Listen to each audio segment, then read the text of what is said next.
Neemias capítulo 1, nós vamos ler os 11 primeiros versículos.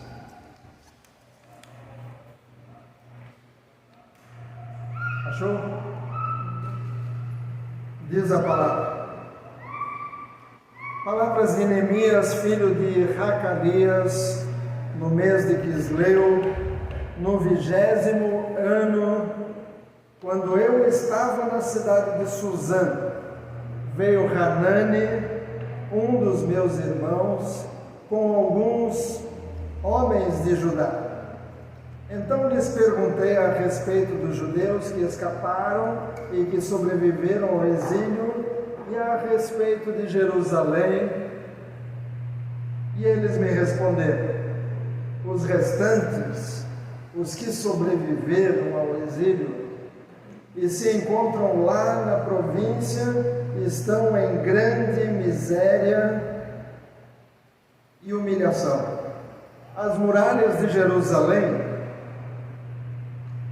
continuam em ruínas e os seus portões foram destruídos pelo fogo. Quando eu ouvi essas palavras, eu me sentei, chorei e lamentei por alguns dias. Fiquei jejuando e orando diante de Deus dos céus.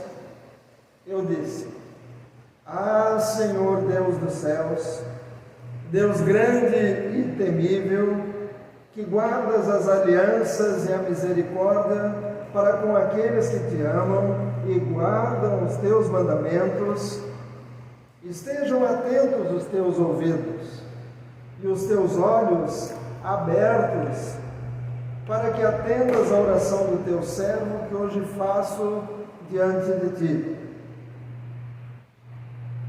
dia e noite, pelos filhos de Israel, teus servos. Faço confissão dos pecados dos filhos de Israel, os quais temos cometido contra ti. Eu e a casa de meu pai pecamos, temos procedido de formas totalmente corruptas contra ti e não guardamos os mandamentos, nem os estatutos, nem os juízos que ordenastes a Moisés teu servo. Lembra-te da palavra que ordenaste a Moisés teu servo, dizendo: se vocês forem infiéis, eu os espalharei.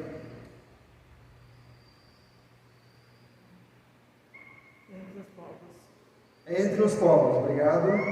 Mas se vocês se converterem a mim e guardarem os meus mandamentos e os cumprirem, então, ainda que os seus desterrados estejam nos lugares mais distantes da terra, de lá os ajuntarei e os trarei para o lugar que escolhi, para fazer habitar no meu nome. Estes ainda são teus servos, e o teu povo que resgataste com o teu grande poder e com a tua mão poderosa. Ah, Senhor, estejam atentos os teus ouvidos à oração do teu servo e à oração dos teus servos que se agradam de temer o teu nome. Faze com que o teu servo seja bem sucedido hoje e encontre misericórdia diante desse homem. Nesse tempo eu era copeiro do rei. Amém? Só para a gente se situar na história, que momento que é esse? Nós sabemos que é um tempo de cativeiro. Cativeiro. Ou seja, o povo de Deus, por terem desobedecido, eles foram levados cativos para outra região. Era muito comum na época. Quando um povo vencia a batalha contra outro povo, eles pegavam toda a população e eles mudavam para outro lugar. E do outro lugar traziam o povo de lá para morar aonde onde os outros moravam aqui. É como se de repente, da noite para o dia, você tivesse que morar numa outra casa, uma casa que você não sabe onde é que guarda as coisas, onde é que tem talher, onde é que tem a toalha, onde é que tem detergente, onde é que pega ônibus, onde é que faz as compras. Então as pessoas ficavam totalmente deslocadas. Era um castigo. O seu pastor nunca foi bonzinho totalmente. Meu pai que dizia para os alunos de seminário, quando eles tinham aula sobre o pecado inato é aquele pecado que a gente nasce com ele. E às vezes os seminaristas tentavam combater essa ideia, dizendo nunca que uma criança já nasce com pecado. Mas a Bíblia fala do pecado que a gente nasce com ele. E a resposta do meu pai geralmente era: espera você ter filhos, e aí a gente volta a falar sobre o assunto. Então, quando éramos crianças, às vezes éramos colocados de castigo. Eu nasci em Osasco, e na casa pastoral era um sobrado. A casa pastoral está lá até hoje, Jardim das Flores, e embaixo da escada que subia para o andar dos quartos, embaixo da escada tinha um quartinho escuro, com porta, e quando nós bagunçávamos, era lá que ficávamos de castigo, com a porta fechada. Então nós fazíamos de tudo para não ficar de castigo no quartinho fechado. E o meu irmão Manuel, uma vez, meu pai entrou lá e ele disse para o meu pai: eu estou aqui, mas aqui dentro eu estou lá fora. Né? Aqui dentro eu estou lá fora, eu não estou de castigo. Mas ficávamos de castigo. Depois mudamos para Campinas, não tinha um quartinho escuro, mas tinha a cinta pendurada. Havia uma portinha pequena, que quando você abria a porta, tinha uma tábua de passar-roupa que descia, ela ficava embutida ali, e num preguinho ficava uma cintinha pendurada. Era a cintinha da disciplina. Alguém teve a grande ideia de uma vez esconder a cinta para acabar os castigos. Foi pior, porque apanhamos para dizer quem é que tinha escondido. Outra vez, aprontamos, e a gente sabia que ia apanhar, e de repente alguém teve uma grande ideia. Não fui eu que era o menorzinho dos três meninos, mas um dos dois mais velhos teve uma grande ideia: vamos colocar calça jeans. Não é essa calça jeans que a gente tem hoje, que é elaica e fininha, não, era calça rancheira, como a gente chamava. Calça, sabe, lona de caminhão, era daquela lá, era dura, fazia até barulho quando você andava. E de repente os três estavam lá esperando o pai voltar, e os três de calça jeans. A hora que meu pai chamou para o quarto, nós ouvimos a frase: abaixa as calças. Foi pior. Era melhor apanhar de shorts, que pelo menos os shorts davam uma segurada. Mas eu tenho uma coisa para dizer: nenhum dos quatro virou bandido, nenhum dos quatro virou frustrado com a vida, nenhum dos quatro virou rebelde. Todos os quatro cresceram, formaram família, e cada um na sua profissão. Amém. Um na área da justiça, a minha irmã que já está com o Senhor na área de educação de crianças especiais, meu irmão Manuel pastor, eu pastor. Estamos bem. Mas foi um tempo de castigo. Foi necessário para nós aprendermos o que acontecia quando saímos da linha. Por várias vezes Deus foi dizendo para o povo: olha, se vocês errarem, vão para o castigo. E o castigo era cativeiro. E numa das vezes, Deus até avisou quanto tempo seria o cativeiro. A gente sabe que para as crianças, às vezes, o castigo tem que ser: senta ali que eu vou contar até 10. E eles ficam desesperados porque tem que esperar até 10. Mas à medida que vão crescendo, o tempinho vai crescendo um pouquinho também. Às vezes tem que ser: vai ficar um dia sem televisão, vai ficar 2 dias sem celular, vai ficar sem isso ou sem aquilo. dependendo da idade. Numa das vezes, Deus até avisou pelo seu profeta Jeremias, está lá em Jeremias capítulo 25, para quem está anotando, Jeremias 25, versículo 11 e 12, Deus avisou, olha, vai ser 70 anos, diz, toda esta terra virá a ser uma ruína, objeto de horror, e estas nações virão, o rei da Babilônia durante 70 anos. Acontecerá, porém, que quando se cumprirem os 70 anos, castigarei o rei da Babilônia e aquela nação, a terra dos caldeus, por causa de sua iniquidade, diz o Senhor. Deus avisou, vai ser de 70 anos. Então o cativeiro era disciplina, era castigo. E o povo foi compreendendo. E agora nós estamos nesse livro de Neemias. Uma parte do povo ainda está no cativeiro, outra parte está lá em Israel. E no capítulo 1, quando Neemias recebe parentes que estavam lá em Israel, ele pergunta: como é que está o povo lá? E a resposta que veio está ali no versículo 3. De Neemias capítulo 1, versículo 3, e eles me responderam: os restantes, os que sobreviveram ao exílio e se encontram lá na província, estão em grande miséria. O que é miséria? É pior que pobreza. Miséria é pobreza assim, grande, muito grande. Estão em grande miséria e humilhação. As muralhas de Jerusalém continuam em ruína, não tem mais proteção em volta da cidade. As muralhas serviam para impedir que os inimigos entrassem, só que as muralhas foram destruídas pelos inimigos e os seus portões foram destruídos pelo fogo. Então essa foi a notícia que Neemias recebeu. O que eu queria falar com vocês hoje é: descubra o projeto de Deus, o projeto que Deus tem para você ou para a sua família. Descubra. Qual é o projeto que Deus tem para a Mary? Qual é o projeto que Deus tem para a Fernanda e para o Moacir e para a Eloá? Qual é o projeto? Há muitos projetos.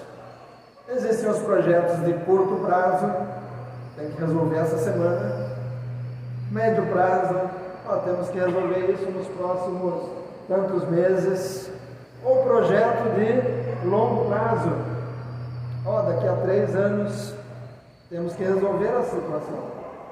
E Jaime, pode ajudar ali, por favor? Então, existem muitos projetos. E na igreja também existem muitos projetos que precisam ser resolvidos. Qual é o projeto que Deus tem para você? Qual é o projeto? Descubra qual é o projeto que Deus tem. O Neemias, ele estava disponível. Ele estava ocupado, estava trabalhando, ele era copeiro do rei. Ele não estava tranquilo, sem nada para fazer, mas ele, no momento que ele soube de como estavam os que tinham ficado lá em Jerusalém, como estava a muralha, como estavam os portões, ele quase que disse para Deus: Deus, estou aqui, Deus, estou aqui, estou disponível. Então, esteja disponível. Há muitos projetos dentro da igreja, há muitos projetos na igreja no Brasil, há muitos projetos na igreja ao redor do mundo. Mas você está disponível? Você está pronto? Como eu disse, o povo estava em miséria, as muralhas derrubadas, os portões queimados. Havia uma brincadeira que fazíamos quando criança, os mais novos não conhecem, mas era batata quente. A gente pegava alguma coisa, uma bolinha, uma caixinha, um brinquedo, e a gente dizia: aqui está a batata quente. E alguém ficava de costas e ficava cantando ou dizendo batata quente, quente, quente, quente. Queimou! Quem gritou aí atrás? Rogério, ficou muito, né? E quando gritava queimou, quem estava com aquela bolinha na mão saía da brincadeira, ficava lá de fora. E aí ficava menos o último que ficasse ganhava. Batata quente, quente, quente, queimou. O Neemias recebeu uma batata quente. E quando a gente brincava disso, a hora que a bolinha caía na sua mão, você tinha que ir o mais rápido possível. Pega ali. E aí a Bia ficava rapidinho com a bola e pega a pastora Luz. Ninguém queria ficar com aquela batata quente nas mãos. Eu só descobri como era isso de verdade uma vez que fizemos uma fogueira ali. E o Evânio assou batata embaixo da fogueira. E quando acabou a fogueira, ele cavou ali, pegou a batata. E a batata estava quente. E ele ficou brincando de batata quente. Ele jogava batata quente para um, batata quente para outro. E você tinha que jogar a batata para frente, senão queimava a sua mão. Mas o Neemias recebeu a batata quente. E ele não fez de conta que não era para ele. Ele pegou aquela batata quente e ele disse: eu vou resolver a situação. Ela veio para mim. Eu estou disponível. Às vezes nas igrejas, não nessa, nas outras, né? Tem gente que acha dor de batata quente. Ó, tem um negócio ali que está quebrado. Firmino, conserta. Ó, tá ali uma lâmpada queimada. Rogério, conserta. Tá sujo ali. Bruna, precisa lavar. Ó, tá bagunçada a cozinha. Jô, arruma. São os achadores de batata quente e de gente para cuidar. Mas hoje, como eu já disse, descubra qual é o projeto de Deus para a sua vida. Se é uma batata quente, é para você. Se você percebeu, se Deus te mostrou, se você se sentiu tocado, Deus te incomodou com alguma coisa. Puxa, eu fui sentar e o banco tinha poeira. É para você, no próximo domingo, chegar meia hora mais cedo, antes do culto. Você se sentiu tocado. Não é para dizer para alguém: ó, Ellen, o banco estava com poeira, viu? Você chega cedo aí todo domingo, é um paninho. Não, você. Achou sujeira em algum lugar? Resolva. O Neemias, ele pegou aquela batata quente e ele chorou, diz ali no versículo 4, quando eu ouvi essas palavras, eu me sentei, eu chorei e lamentei por alguns dias, fiquei jejuando e orando diante de Deus dos céus. Mas ele assumiu aquilo e disse: eu vou resolver. Mas eu não posso resolver sozinho. Eu preciso que Deus me ajude. Ele orou, jejuou, e ele pediu que Deus o abençoasse. Diz ali no versículo, finalzinho do versículo 11, ele pede que ele encontre misericórdia diante desse homem. Que homem? O rei Artaxerxes. Então esteja disponível. Só um detalhe aqui, antes da gente continuar a mensagem, eu quero fazer um parênteses. Por muitos anos foi dito para nós, os crentes: olha, crente não se envolve com política. Crente tem que cuidar das coisas de Deus, mas política, não. E aí o que aconteceu? Gente que não era cristã foi assumindo as posições de liderança nas cidades, no estado, no país. E hoje nós estamos colhendo por causa desta posição que a igreja assumiu por muitos anos. A igreja não se envolve com política. Mas o Neemias era o homem certo, no lugar certo, na hora certa. O Neemias, ele estava lá, ele era o copeiro do rei. O copeiro, ele provava antes do rei beber. Então, quando alguém trazia um vinho, ele bebia primeiro e depois dizia para o rei: sim, rei, pode beber, não tem veneno. Pode beber, o vinho é bom, pode beber, não está estragado. Ele era copeiro do rei. E aí, ele tinha condições de falar com alguém de autoridade para resolver a situação. Então nós estamos chegando perto das eleições. Ano que vem já tem eleição e muita gente vai começar a aparecer nas igrejas, muita gente vai começar a falar com os crentes, muita gente vai começar a prometer coisa para os crentes, e nós precisamos lembrar que Deus é quem tem que nos dar sabedoria para escolher cristãos. Cristãos. Não vote só porque é crente, mas ele é só crente de nome ou ele é um cristão verdadeiro? Nós precisamos votar em cristãos. Mas às vezes a pessoa vai dizer, mas eu tenho um primo que é pastor e ele vai se candidatar e eu vou votar nele. E aí, qual o partido dele? Porque muitas coisas são decididas não por aquele que você votou, mas pelo partido. Às vezes o partido fecha a questão e diz, o nosso partido vota assim.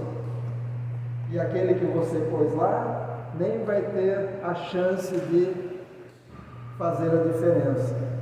Então não vote só porque a pessoa é seu parente, seu amigo. Eu tenho um conhecido aqui de Hortolândia que toda vez que tem eleição ele fala, pastor, eu sou candidato de novo. E aí eu sempre pergunto a mesma coisa, não sei se você já entendeu, mas qual partido você vai se lançar? E da última vez eu já disse, eu não voto nesse partido. Porque dependendo do partido, as pessoas vão fazer de tudo para fechar as igrejas, para dificultar o trabalho das igrejas. Então, pense nisso. Nós precisamos votar e votar com sabedoria. E às vezes votamos em alguém, uma vez uma pessoa apareceu como candidata, e aí eu perguntei para o marido, e aí como foi a votação? Ele disse, não, ela nem ia ganhar, ela só entrou porque tinha que ter lá um número de mulheres no partido como candidatos, então ela só entrou para completar o número de mulheres. Mas aí se você vota nessa pessoa, outra pessoa que vai entrar. Então, preste atenção. Então esse foi um parênteses. Mas, como eu falei sobre projetos, descubra qual é o projeto que Deus tem para você. Esteja disponível. Mas também encontre colaboradores. O Neemias viajou, ele conseguiu que o rei, ali capítulo 2, versículo, ele conversa com o rei, porque o rei fala, você está triste por quê? Ele fala, mas como é que eu não ia estar triste? A cidade onde os meus pais estão enterrados está destruída. Ele mexe assim com o lado emocional do rei, olha, os meus antepassados, aonde eles estão enterrados e coisa e tal. E o rei pergunta ainda o que ele quer fazer, quanto tempo ia demorar a viagem, e o rei libera. E ainda no versículo 7 do capítulo 2 de Neemias, o Neemias aproveita, já que o rei liberou para ele viajar, ele fala, já que estou liberado, alguém falou uma vez, vai ser a chácara do Jaque, já que vai ter uma chácara, vamos fazer um quartinho, já que vai ter um quartinho, vamos fazer um campinho, já que vai ter um campinho, vamos fazer uma piscininha, já que vai ter uma piscininha, vamos fazer uma churrasqueira, O Neemias, ele fala, já que me liberou para ir, versículo 7, eu ainda disse ao rei, se for do agrado do rei, que ele me dê cartas para os governadores da região do outro lado do Eufrates, para que me permitam passar e entrar em Judá, e também uma carta para Asaf, guarda das florestas do rei, para que me dê madeira para as vigas dos portões, da cidadela, do templo, para as muralhas da cidade e para a casa em que deverei me alojar.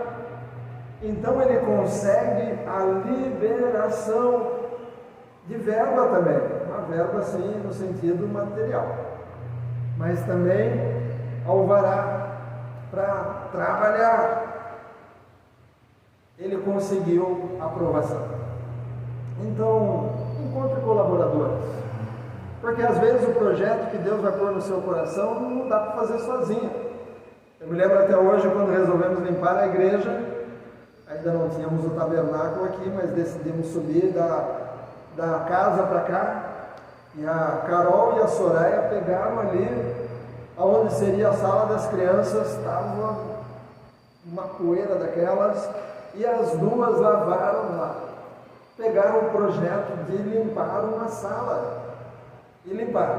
Eu me lembro até hoje as duas carregando cadeira e limpando ali onde hoje é a cozinha provisória. Mas são projetos, às vezes você não consegue fazer sozinho, chame mais alguém. O Neemias foi para lá, ali no capítulo 2, versículo 17, ele chama o povo lá que estava em Jerusalém e diz: vocês estão vendo a miséria em que nós estamos? Jerusalém em ruínas e os seus portões destruídos pelo fogo. Venham, vamos reconstruir as muralhas de Jerusalém para nos livrarmos desta vergonha. Vamos trabalhar.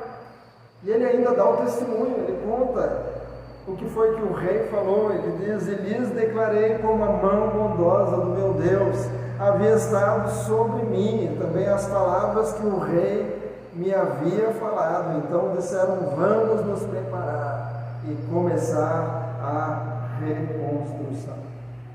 Agora ele não estava sozinho, agora ele tinha gente disposta a participar. Qual era o projeto grande?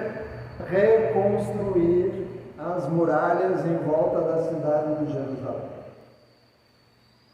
e colocar as portas com ferrolhos, com dobradiças, para fechar a cidade. Esse era o projeto grande. Mas qual é a melhor forma de resolver um projeto grande? É dividir por etapas. Dividir por etapas. É o que temos feito aqui. Essa última etapa do reboco do lado externo foram 4 etapas. A parede de trás, a parede aqui do lado da Elisete, a parede da frente e a lateral. Aí a gente termina essa etapa. Nós dividimos o projeto em etapas. Eu não sei qual é a próxima etapa, mas nós vamos esperar os recursos e aí vamos cumprir mais uma etapa. Mas o Neemias, ele dividiu em etapas, ele conseguiu facilitar e ele deu para pessoas diferentes uma parte do projeto. Ele chegou para um e disse: Ellen, Marcelo e Elisa, vocês vão fazer daqui até ali. Slayer e Bruno, dali até lá. E ele dividiu em etapas. E é interessante que nós vamos ver exemplos de pessoas aqui. O capítulo 3, versículo 1, já começa falando sobre os sacerdotes, que eram os pastores da época. E ele diz: então o sumo sacerdote Eliasibe, não era só sacerdote, ele era o sumo sacerdote, o responsável por todos os outros sacerdotes, se levantou com os seus irmãos, os sacerdotes, e reconstruíram o portão das ovelhas.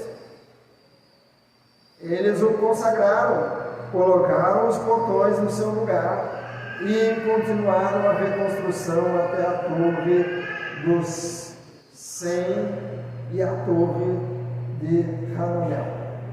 Ou seja, já começa falando do sumo sacerdote. Eles fizeram uma parte, começando pelos portões. É engraçado, né? Como se você fosse construir uma casa e pusesse a porta, o batente à porta, para depois construir o resto. Mas esta porta das ovelhas tem um significado muito especial. Mas nós vamos vendo outras pessoas que aparecem ali. Ali no versículo 8, por exemplo,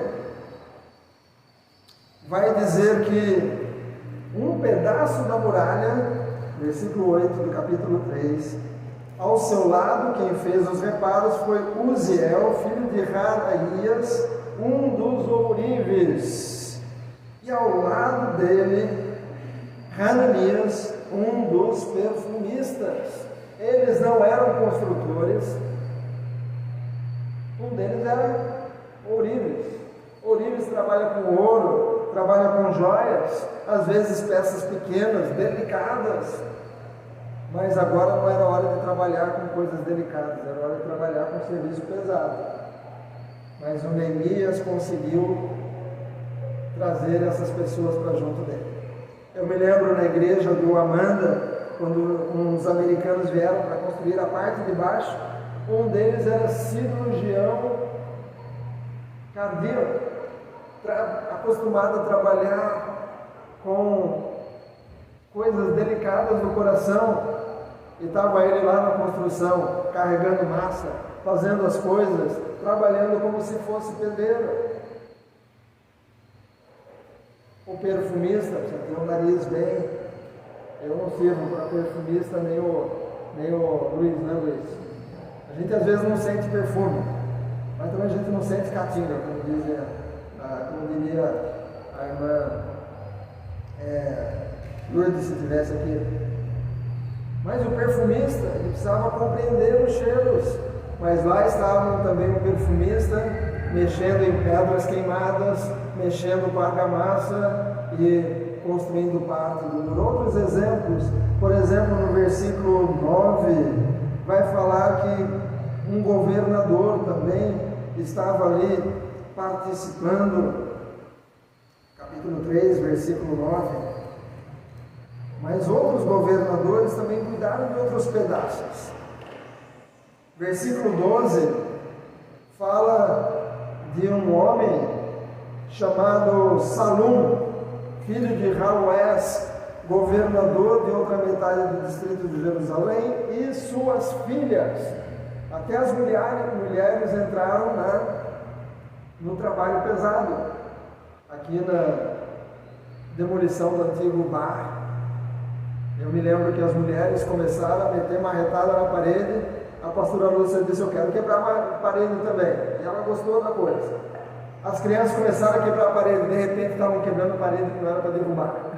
A gente vai dizer: não, essa parede vai ficar. Não é para quebrar, não. Fizeram um buraco naquela parede ali atrás. Mas até as mulheres entraram no trabalho pesado. Versículo 17 fala: depois deles os levitas. Os levitas eram responsáveis pela música, pelo cântico. Eles não ficaram na sombra: vocês trabalham pesado, nós vamos ficar aqui adorando a Deus, louvando, tocando a harpa, cantando para vocês trabalharem bem. Eles pegaram o pesado também. E tem um detalhe no versículo 20 que diz o seguinte, capítulo 3, versículo 20: depois dele, Baruque, filho de Zabai, reparou com muito cuidado outro trecho, desde a esquina da muralha até a porta da casa de Eze. O que quer dizer com muito cuidado? Ele devia ser perfeccionista. Eu acho que ele devia olhar para o prumo, coisa e tal. Se você olhasse a muralha toda, aquela muralha, o pessoal olhava e dizia: essa aqui foi Baruque, com certeza. Eu conheço Baruque, se fosse o Jaime, ia dar pedaço dele. Tudo assim, bem certinho. Cada um fez a sua parte. Alguns trabalharam perto de casa, bem de frente à sua casa. Em algumas passagens conta: olha, trabalhou ali de frente da sua casa. Versículo 23 do capítulo 3 diz que alguns estavam trabalhando junto à sua casa, mas o projeto todo da muralha foi dividido. Então, qual é o projeto de Deus para você? Esteja disponível, encontre colaboradores, mas não desista por causa dos opositores. Tem gente que vai dizer: não vai funcionar, não vai dar certo, está errado. Quando Neemias chegou lá no capítulo 2, versículo 10, ele chegou para tratar daquela questão. Diz ali no versículo 10 do capítulo 2 de Neemias: mas Sambalate, o horonita, e Tobias, o servo amonita, ficaram sabendo disso. Disso o quê? Que eles iam reconstruir a muralha. e não lhes agradou nem um pouco que alguém estivesse interessado no bem dos filhos de Israel. Muita gente só quer se for para o bem deles, mas se for para o bem dos filhos de Israel, da igreja, dos outros, eu não quero participar não, eu sou contra. Eles foram contra, porque eles não queriam o bem daqueles que estavam em miséria, daqueles que estavam em insegurança ali em Jerusalém. Versículo 19, eles aparecem de novo no capítulo 2, versículo 19.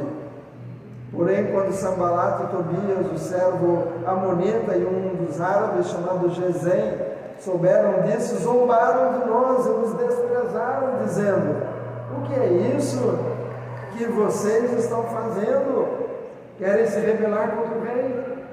Eles se levantaram contra. Capítulo 4, versículo 1 a 3, quando já estava subindo as paredes. Hoje eu soube que a casa da Ellen e do Marcelo já vai bater laje no sábado, né? No sábado já vão bater a primeira laje. Então, que Deus abençoe. É gostoso ver a casa subindo, mas quando as paredes estavam subindo, capítulo 4, versículo 1 diz: quando Sambalat ouviu que nós estávamos reconstruindo a muralha, ficou irado, indignado, e começou a zombar dos judeus. Na presença de seus irmãos e do exército de Samaria, ele disse: o que é que esses judeus fracos estão fazendo? Vocês vão permitir que eles continuem? Será que vão oferecer sacrifícios? Pensam que podem acabar a obra num só dia? Será que as pedras que foram queimadas poderão renascer daqueles montões de pó? E aí o Tobias resolveu soltar uma piadinha. Tobias, o amonita, estava com Sambalat e disse: mesmo que reconstruam, se vier uma raposa, derrubará aquela muralha de pedra. Qualquer raposa, qualquer cachorrinho vai derrubar essa muralha. Então os opositores vão aparecer. Eles vão dizer: não vai funcionar, vocês não vão conseguir, é muito caro, a obra é muito cara. Falaram para nós aqui, e a obra está andando. Deus tem um projeto aqui. Amém. Por que Deus queria reconstruir Jerusalém? Porque o projeto de Deus incluía Jerusalém reconstruída, porque lá na frente Jesus iria nascer, e Jerusalém seria o lugar onde Jesus iria morrer. Havia um projeto. Por que Deus tem levantado recursos que nós não temos para a gente construir essa igreja aqui? Porque tem um projeto para esse bairro do Adelaide. Nós estamos no Adelaide, pensando nos do Adelaide. Esse é o nosso objetivo principal. Ah, mas pastor, eu sou da outra cidade, sou de Montemor, não posso me marcar? Claro que pode, mas nós precisamos olhar para os vizinhos de Adelaide e dizer: vai lá fazer uma visita, ou levar um folheto, ou dar uma palavra, porque Deus tem um projeto aqui nesse bairro, e nós precisamos trabalhar aqui. Hoje de manhã o Jaime compartilhou sobre Débora, lá em Juízes, capítulo 5, e Débora fala sobre algumas tribos que não quiseram participar do projeto que ela tinha de guerrear contra o povo inimigo. E no capítulo 5 de Juízes, versículo 7, fala: Gileade ficou do outro lado do Jordão. Ou seja, a tribo de Gileade falou: não vou atravessar o Jordão, não. Tem que molhar os pés, tem que, sei lá, vai sujar a roupa. Não quero atravessar o Jordão. Gileade não quis participar. E diz ainda: e Dan, porque se deteve junto aos seus navios. Dan deve ter respondido para Débora: não, eu tenho trabalho, os navios são meu trabalho, eu estou ocupado trabalhando, não posso parar para guerrear contra ele. Meus navios, meu trabalho, tenho que limpar a popa, limpar a proa, trocar as velas, tenho que consertar os os lemes dos meus barcos, meu trabalho, não posso parar. E diz ainda Zebulon não, Aser, versículo 17, Aser ficou junto à costa do mar e repousou nas suas baías. Ou seja, Aser já era daquele, não, eu tenho meu descanso, eu vou ficar aqui descansando, meu lazer, não posso parar meu lazer para guerrear.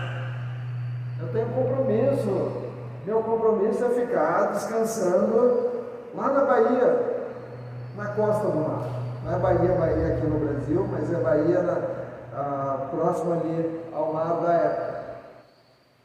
Então sempre vai levantar gente que vai dizer, não vai funcionar, não vai dar certo, eu estou ocupado, eu estou muito ocupado, eu tenho compromisso, eu não quero me envolver. Mas o Neemias encontrou colaboradores e ele não desistiu por causa dos opositores. Não desistiu. Me lembro que alguém disse, a obra lá do pastor Daniel é para milhões. Quanto custou até aqui? Não sei. Também não quero saber. Lá no final a gente descobre, né? Mas é Deus quem manda. Amém. Mas Neemias pegou para fazer. E sabe, a coisa ficou tão pesada que a oposição queria já partir para a luta, para impedir que eles reconstruíssem as muralhas. E chegaram ao ponto, ali no capítulo 4, versículo 23, Neemias 4, 23 diz, nem eu, Neemias está falando, nem eu, nem os meus irmãos, nem os meus servos, nem os homens da guarda que me seguiam, tirávamos a nossa roupa, nem mesmo para dormir, cada um se deitava com as armas à sua direita. É claro, quem era canhoto deixava a arma do lado esquerdo, mas eles sabiam que tinham opositores, eles não descuidaram. O que acontece quando a gente descobre quais são os projetos de Deus para nós e a gente pega a batata quente e a gente diz, estou disponível, vou cuidar disso, eu estou sentindo que precisa fazer aquilo, eu estou sentindo que precisa passar um pano ali, eu estou sentindo que precisa passar uma VAP ali, eu estou sentindo que precisa mudar alguma coisa lá, eu estou sentindo que eu posso organizar ali. Então descubra, esteja disponível. Se precisa de ajuda, encontre colaboradores. Não desista mesmo com os opositores. O que vai acontecer? Capítulo 6 de Neemias, versículo 15 e 16. A reconstrução, capítulo 6, versículo 15. A reconstrução da muralha foi terminada. Aos 25 dias do mês de Lu, em 52 dias de trabalho, 52 dias de trabalho, terminaram a muralha. E quando os nossos inimigos ouviram isto, todos os gentios à nossa volta temeram e decaíram muito no seu próprio conceito, porque reconheceram que foi por intervenção do nosso Deus que fizemos esta obra. Terminaram a reconstrução do muro. Mas como é que fizeram o muro inteiro? Um pedacinho de cada vez. O projeto que talvez Deus vai colocar no seu coração pode parecer algo pequeno, mas é uma parte de um projeto maior. Se o seu projeto é um pouquinho grande, precisa de ajuda, ache ajuda. Se você achar opositores, continua. Vai firme. Não desista. Porque lá na frente, quando você terminar o seu projeto e olhar para trás, você vai dizer graças a Deus. Por causa dele que eu terminei. Está pronto. Qual que é o próximo projeto agora? Qual é o próximo? O que eu vou fazer depois? O que eu vou fazer depois? Alguém falou que a obra de Deus começa difícil, torna-se impossível, então acontece. A obra de Deus começa difícil, torna-se impossível e então acontece. Até aqui nos ajudou o Senhor. Há muita coisa para fazer ainda. Tente descobrir alguma coisa que você vai dizer: eu vou pegar essa batata quente. Eu vou chegar mais cedo no domingo que vem. Eu vou vir durante a semana. Quem tem a chave, pastor? A gente acha alguém com a chave. Eu vou vir durante a semana, eu vou cuidar disso. Eu vou cuidar daquilo lá. Eu vou fazer tal coisa. Pegue o projeto que Deus te incomodar. Pegue e faça. Se precisar de ajuda, encontre ajuda. E quando você terminar, você vai dizer: obrigado, Senhor. Valeu a pena. Até que não era tão difícil. Quando tínhamos aqui o antigo prédio, Carol vai lembrar, né? Carol, quando chegou para a igreja, o Léo era bebezinha, e eu segurava o Léo para ela poder assistir às aulas de terça-feira, né? Aí tinha uma caixa de papelão, eu brincava com ela na caixa de papelão, e acho que já estava treinando, mas quando o Léo lembra da caixa de papelão, lembra não? Ele era pequenininho, a gente brincava dentro de uma caixa de papelão, tudo para ele era trem. Trem, tudo para ele era trem. Ele gostava de trem. Mas aqueles caletões pesados, nós os homens ficávamos olhando, dizendo: como é que vamos tirar essas telhas daí? Vamos ter que chamar uma empresa, vamos ter que chamar um muque para levantar as telhas e pôr lá fora. Ou então a gente sobe lá e quebra tudo, derruba tudo no chão, porque eram pesadas. Mas vieram os americanos e de repente eles se ofereceram para desmontar. E aí aquele que era o responsável simplesmente dizia: você vai soltar os parafusos, você pega aquela marreta e tira aquela janela, você vai lá e tira as luminárias, você desmonta a parte de cano. Cada um teve um pedaço para fazer, e quando era meio-dia estava tudo no chão, estava limpo, o trator já tinha passado e foi dessa. Amém. Qual é o projeto que você pode fazer? Baixe sua cabeça, feche seu olho, e eu quero te desafiar hoje, vocês que estão aqui, ou quem está ouvindo pela internet, eu quero te desafiar hoje a não ser um achador de batatas quentes, mas ser alguém que vai pegar a batata quente e vai dizer: eu vou cuidar disso. Pode ser um projeto de curto prazo, um projeto de médio prazo, um projeto de longo prazo. Algumas pessoas surtam se pegar um projeto de longo prazo, mas resolvem o de curto prazo rapidinho e se sentem felizes.